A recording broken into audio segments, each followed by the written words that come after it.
दोस्तों, आज की कहानी है बहू तुमने मेरे दामाद को खाना क्यों नहीं खिलाया। दोस्तों, कहानी शुरू करने से पहले अगर आपने हमारे चैनल को सब्सक्राइब नहीं किया है तो सब्सक्राइब कर लीजिए ताकि आपके पास पहुंचे हर नया वीडियो। रिया अपने पति अमर और 1.5 साल की बेटी खुशी के गर्मी की छुट्टियां बिताने अपने ससुराल आई थी। उसकी ननद का ससुराल भी पास में था तो उसकी ननद निशा नंदोई अखिल कभी भी किसी भी समय हारिज हो जाते। रिया की ससुराल में ननद नंदोई की ही चलती। रिया की सास गीता जी बेटी दामाद की ऐसी दीवानी थी कि उसके आगे उन्हें कोई और दिखता ही नहीं था।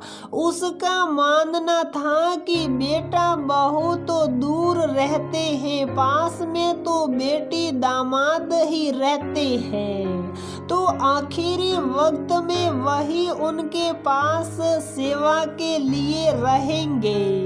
और इस बात का ताना हर बात में रिया को सुना देती। रिया ने सुबह सुबह 6 बजे ट्रेन से उतरकर ससुराल में कदम ही रखा था कि सुबह 10 बजे अखिल भी मिलने आ गए।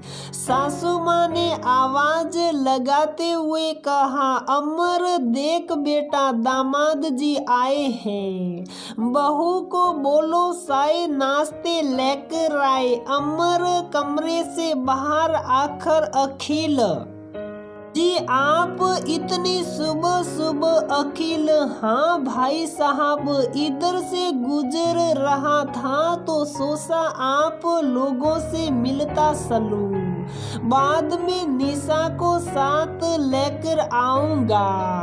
अमर अच्छा किया, आइए बैठते हैं। अखिल नहीं थोड़ा जल्दी में हूँ। गीता रिया जल्दी करो। रिया पानी और मिठाई लेकर बाहर आई। मिठाई देखते गीता जी का मुंह फूल गया, लेकिन किसी ने इस बात पर ध्यान नहीं दिया। रिया ने चाय नाश्ते के लिए पूछा तो अखिल ने जल्दी में हो कहकर मना कर दिया और वापिस चले गए। लेकिन उनके जाते ही गीता जी के चेहरे के भाव ही बदल गए और चुपचाप जाकर कमरे में सो गई। रिया ने घर का सारा काम किया, दोपहर का खाना बनाया और गीता जी को खाने के लिए बुलाने गई तो उन्होंने सिर दर्द का बहाना बनाकर खाना खाने से मना कर दिया। लेकिन रिया को उनके हाव भाव से आभास हो गया कि गीता जी नाराज हैं। उसने ये बात अमर को बताई तो रात में अमर भी अपनी माँ के पास या माँ चलो खाना खाते हैं। गीता नहीं, मेरा सिर दुख रहा है, तुम लोग जाकर खा लो। अमर अच्छा लाओ सिर दबा देता हूँ। गीता नहीं तुम जाओ, मैं दवा खा ली है। रिया ने ये सब देख कर कहा, अमर मुझे ऐसा क्यों लग रहा है कि माँ जी नाराज हैं और इसलिए खाना नहीं खा ही हमारे पूछने पर और खुद जाकर निकाल रही है। जब से हम आए हैं उन्होंने एक बार भी खुशी को गोद में नहीं लिया।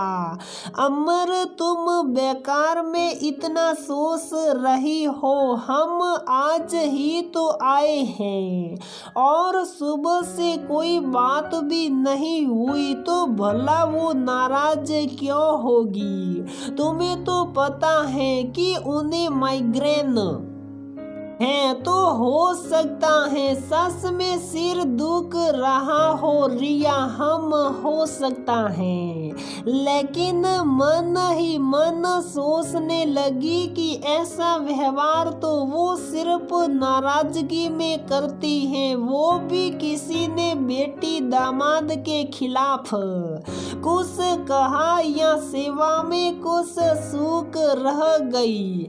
तो वैसे भी गीता जी रिया को पसंद नहीं करती थी, क्योंकि रिया की अमर से लव मैरिज थी। तो उनको लगता था कि रिया ने उनके बेटे को फंसा लिया। हर बार जब भी रिया गर्मियों की छुट्टी में आती, गीता जी कुछ न कुछ बखेड़ा खड़ा कर ही देती और हर बार रिया को अपमानित होकर और रोकर ही वापिस जाना पड़ता। हर बार अमर उसको घर पर छुट्टी में छोड़कर चले जाते, लेकिन इस बार रिया ने अमर को भी साथ रुकने की गुंजारिश की। पूरे घर में 4 दिनों तक यही सब चलता रहा। 5वें दिन शाम को निशा और अखिल घर पर आए। अखिल निशा को घर पर छोड़कर चले गए, ये कहकर कि थोड़ी देर में आते हैं। रिया रसोई में खाना बनाने में व्यस्त थी। अखिल भी बाहर गए हुए थे। इधर खुशी रोए जा रही थी, लेकिन ना बुआ ना दादी कोई उसे गोद में नहीं ले रहा था। रिया ने जैसे ही खुशी को गोद में लिया, अखिल बाहर से आ गए। रिया ने बताया कि निशा आई है। अखिल खुशी को गोद में ले कर कमरे की तरफ बढ़ा ही था कि गीता जी और निशा की बातें सुनकर उसके और रिया के कदम रुक गए। निशा, जाने दो माँ, अब गुस्सा छोड़ दो, कुछ दिनों की बात है, बस जैसे तैसे झेल लो, फिर तो ये लोग वापिस चले जाएंगे तो सब पहले जैसा हो जाएगा। गीता, लेकिन निशा कैसे भूल जाऊं अपने दामाद की बेइज्जती। जब बहू मेरे दामाद को इज्जत ही नहीं देगी तो क्यों बात करो उससे। काजू कतली और रस मलाई होते हुए भी मोतीचूर के लड्डू दिए पानी पीने के लिए और नाश्ता तक नहीं पूछा मेरे दामाद को। ये कोई बात होती है? तुमने बताया था कि कल दामाद जी आएंगे तो मैंने पहले ही मंगा कर रख लिया था। बेशर्मों की तरह खुद खाई रस मलाई, मुझे नहीं बात करनी उससे। अपनी छुट्टियां बिताए और वापिस जाए बस। निशा, माँ, लव मैरिज वाली सारी लड़कियां ऐसी ही होती हैं, तेज, इनको पता ही नहीं होता कि किसकी कैसे इज्जत करनी है, क्योंकि इनके पास संस्कार जो नहीं होते। अगर संस्कार होते तो ये लड़कियां लव मैरिज करती ही नहीं। जो लड़कियां अपने माता पिता का मान नहीं रख पाई वो हमारा तुम्हारा क्या करेगी। इन्हें परिवार की इज्जत और अहमियत क्या पता होगी। इन्हें तो बस अपना सुख ही दिखता है। अपनी माँ और बहन की बात को सुनकर अमर को यकीन नहीं हो रहा था कि जिस बहन की शादी के लिए उसने खुद की खुशियां छोड़कर सारे खर्चे खुद किए, वो उसके और उसकी पत्नी के बारे में ऐसा सोचती है। इधर ये सब सुनकर रिया की आंखों में आंसू आ गए। अमर ने खुशी को रिया को गोद में देते हुए कहा, तुम थोड़ी देर पकड़ो खुशी को, मैं अभी आता हूँ थोड़ी देर में। थोड़ी देर बाद अमर आ गया और उसके बाद अखिल भी आ गए। सब ने मिलजुल कर खाना खाया। गीता जी की खुशी देखते ही बन रही थी। जैसे ही अखिल ने कहा, निशा चलो अब चलते हैं। निशा ने कहा, हाँ आती तो तुम कार में चलो, 2 मिनट बस पत्नी। वक्त अखिल ने सहमति में सिर हिलाकर कार में चले गए। तभी निशा ने कहा, माँ तुम अपना और मेरी कही बात दोनों का ध्यान रखना, बस कुछ दिनों की बात है बस, फिर तो मैं ही हूँ, अच्छा चलती हूँ। तभी अमर ने कहा, रुको निशा, ये इज्जत लेती जाओ। निशा, मतलब इसमें क्या? भैया, अमर अखिल जी की इज्जत। निशा आश्चर्य में, मतलब अमर मतलब काजू कतली और रस मलाई। गीता और निशा दोनों रिया की तरफ घूरते हुए देखने लगे। तब गीता जी ने कहा, अच्छा तो महारानी ने भड़काया है और तू भी अपनी बीवी की भाषा बोल रहा है। अमर, नहीं माँ, ये तो मेरी ही भाषा है। शायद बेटी दामाद के आगे आपको बेटे की भाषा भी भूल गई। आप दोनों हम लोगों के बारे में ऐसी सोच रखती हो, ये मैं सपने में भी नहीं सोच सकता।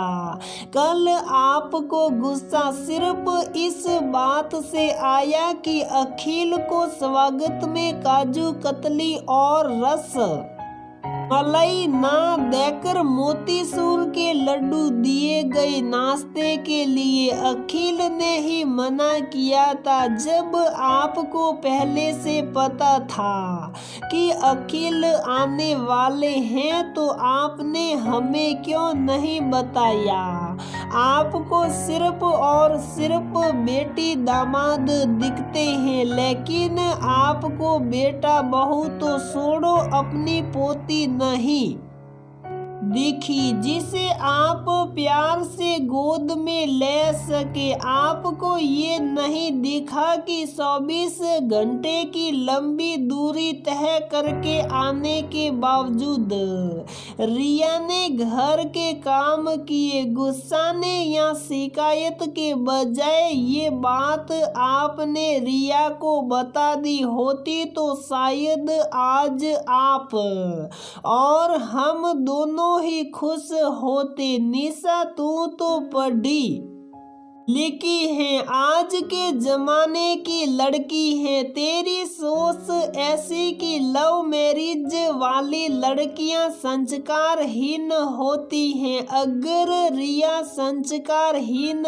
होती तो सब कुछ जानते और सुनते हुए भी चुप ना रहती, समझी? क्योंकि बोलना और जवाब देना सबको आता है।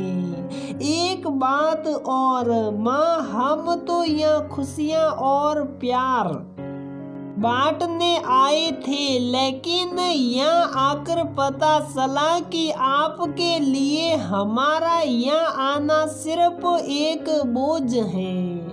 माँ माफी चाहूंगा, लेकिन जैसे आपको अपने बेटी दामाद की इज्जत प्यारी है, वैसे ही मुझे अपनी पत्नी और बेटी भी प्यारे हैं। तो मैं भी उनका अपमान बर्दाश्त नहीं करूंगा। अब समझ आया कि रिया हर बार सच बोलती थी और मैं उसकी बात पर यकीन नहीं करता था।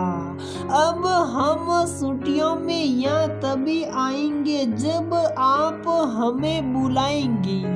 तो दोस्तों, हमारी ये कहानी यहीं पर समाप्त होती है। अगर आपको हमारी ये कहानी पसंद आती है तो प्लीज वीडियो को लाइक करें, शेयर करें और हमारे चैनल को सब्सक्राइब जरूर करें।